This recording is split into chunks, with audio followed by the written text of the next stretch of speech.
তুষার শহর থেকে অনেক দূরে মুর্শিদাবাদের এক গ্রামে ছুটি কাটাতে গিয়েছিল। গ্রামটা ছিল শান্ত, কিন্তু সেখানে এক পুরনো জমিদার বাড়ি ছিল, যেটাকে সবাই নীলবাড়ি নামে ডাকত। শোনা যায় সেখানে এক সময় এক ব্রাহ্ম মেয়ে আত্মহত্যা করেছিল প্রেমে প্রতারিত হয়ে। তারপর থেকেই ওই বাড়িতে নাকি অদ্ভুত ঘটনা ঘটতে থাকে। তুষার সাহসী ছেলে, ভূতে তার বিশ্বাস ছিল না। একদিন সন্ধেবেলা বন্ধুদের চ্যালেঞ্জে সে ঠিক করল সে নীলবাড়িতে রাত কাটাবে। সঙ্গে নিল একটা টর্চ, পানি আর একটা পুরনো ডায়েরি লিখতে। গ্রামের বৃদ্ধরা সাবধান করেছিল, মহাশয়, রাত 12টার পর ওই বাড়ি মানুষ রাখে না, সাবধানে থাকবেন। তুষার হেসে উড়িয়ে দিল। রাত 10টা। তুষার বাড়ির ভেতর ঢুকে দেখে সবকিছু ধুলোয় ভরা, দেয়ালের রং খসে পড়েছে। ছাদের এক কোণে একটা ছোট কাচের আয়না ঝুলছে। হঠাৎ বাতাসের ঝাপটায় দরজাটা বন্ধ হয়ে গেল। তুষার ভয় পেলেও নিজেকে শক্ত রাখল।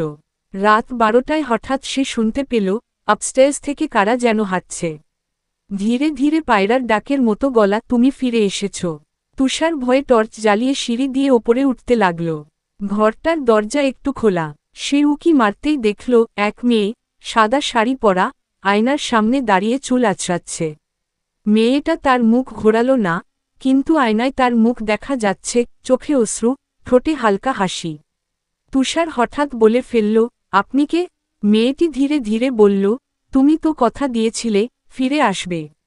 আমি আজও অপেক্ষা করছি। তারপর আয়নার কাচ ফেটে গেল নিজে থেকেই। ঘরটা এক ঝটকায় ঠান্ডা হয়ে গেল। হাওয়ার তোড়ে দরজা বন্ধ হয়ে গেল, টর্চ নিভে গেল। তুষার ছুটে পালানোর চেষ্টা করল, কিন্তু দরজা যেন লোহার মতো ভারী হয়ে গেছে। পেছনে তাকিয়ে সে দেখল সেই মেয়েটি এখন পেছনে দাঁড়িয়ে, চোখ দুটো থেকে রক্ত গড়িয়ে পড়ছে। তুমি আমায় ছেড়ে চলে গেলে কেন? মেয়েটির গলা কেঁপে উঠল। তুষার চিৎকার করে উঠল, আমি তোমায় চিনি না। আমি তুষার, আমি কেউ নই তোমার। মেয়েটির চেহারা বদলে গেল, ভাঙা কাচের মতো বিকৃত, গলা গভীর হয়ে বলল, তুমি আমার প্রতিশ্রুতি ভেঙেছিলে, আমি অপেক্ষা করেছি 100 বছর। ভোরে গ্রামের লোকজন নীলবাড়ির সামনে জড়ো হল। বাড়ির দরজা খোলা, ভিতরে তুষার মেঝেতে অজ্ঞান হয়ে পড়ে আছে। চোখ দুটি খোলা, মুখে একটা চাপা ভয়। সে আর কখনো কথা বলেনি, শুধু মাঝে মাঝে বলে ওঠে, আমি ফিরে এসেছি। সে এখনও অপেক্ষা করছে।